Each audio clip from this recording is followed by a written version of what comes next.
it's Rickita. I'm back with another video, and this is episode 168 of Credit 101. In this episode, we're going to talk about how to build credit in your name. And the only reason why I said in your name is because sometimes people have their spouse that build credit. Maybe they build credit only in their name, and now you need to start building your own credit.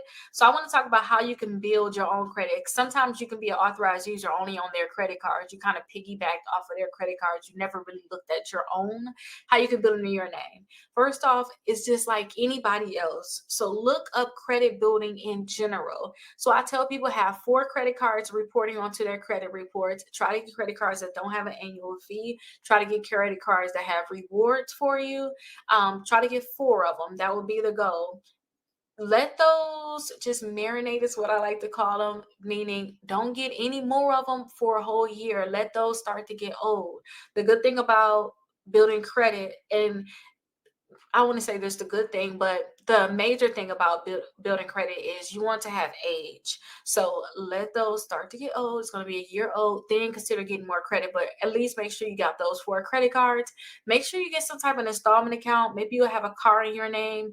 Maybe you'll have a personal loan in your name, or maybe you can do like a kickoff or a self account, their installment account, so that they can report this onto your credit report so you can start building credit. And this is just, you can build it in your name, and just make sure you have all of your accounts set up on auto pay. Make sure you learn utilization, keeping a balance low basically on your credit cards, because this is going to help you in the future. And I know that some people may still be authorized user on someone else's credit card. Maybe you all may want to consider um, adding yourself to more of their credit cards too, so you can boost your credit score even more. And that's only if maybe you're on 1 or 2 and it's your spouse, and maybe you want to get on more so you can boost your credit score even more. But make sure it's accounts that don't have any late payments or anything like that. Hey beautiful people, welcome to episode 169 of Credit 101, where we're going to talk about adding accounts to your credit reports. Maybe you guys don't want to get credit cards. I know with Dave Ramsey, he talked a lot about how he don't want people to get credit cards. You can build a credit history, or you can do underwriting without it. I want to talk about what accounts you can actually get added to your credit reports and how to actually go about it, so that you can have accounts reporting onto your credit report that can help you build your credit without you actually having to get a credit card.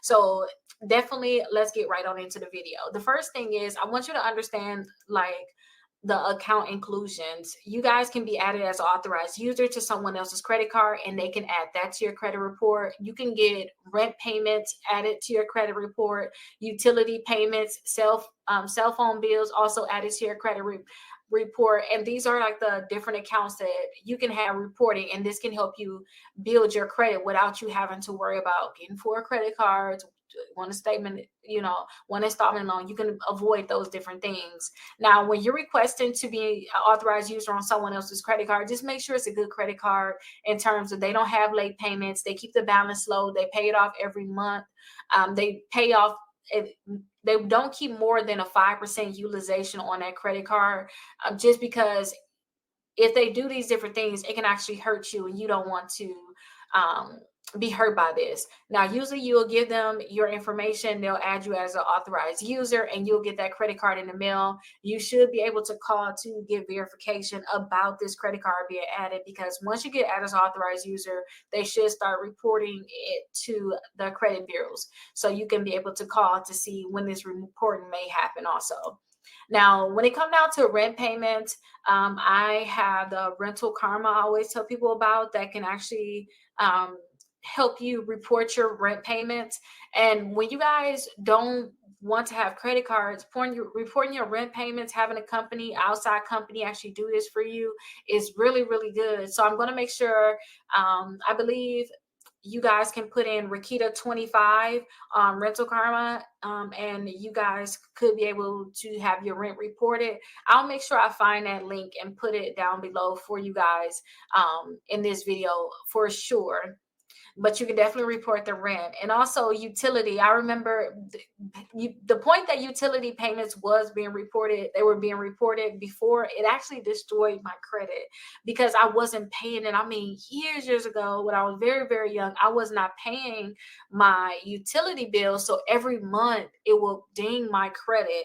And now, like, I have my utility bill that's not being reported, but I'm going to tell you guys a way that you can have these things start being reported for you all. I'm going to talk about that shortly.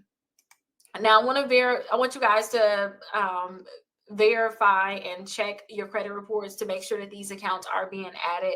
And then I want you to follow up to see if there's anything that may be wrong too. Maybe they have some issues. Maybe it's not reporting on all three credit bureaus. Maybe the balance, or you may have problems with the reporting of it. Just follow up about these different things. Now, remember when I told you all I wanted to tell you how you can get these things reported, and that's with Experian Boost. You can use Experian Boost. They need access to your bank account though. They're going to go through your transactions, see what you're constantly paying on, and then they're going to report that on your credit report, on your Experian credit report. So that could be beneficial so that you can get more out of your Experian credit report. So I suggest that you all definitely check that out. When I did the Experian Boost though, and I think it's because I use credit a lot, I didn't get that many points. I think I got like 7 points. I was like, so if that, I was so disappointed. But some people said that they got more than that, and some people said they got less. But every point would definitely, it could definitely matter. But I think about too how when you're buying a house, maybe they're gonna have to include that to your debt to income ratio. I don't know. I'm just saying. I don't know.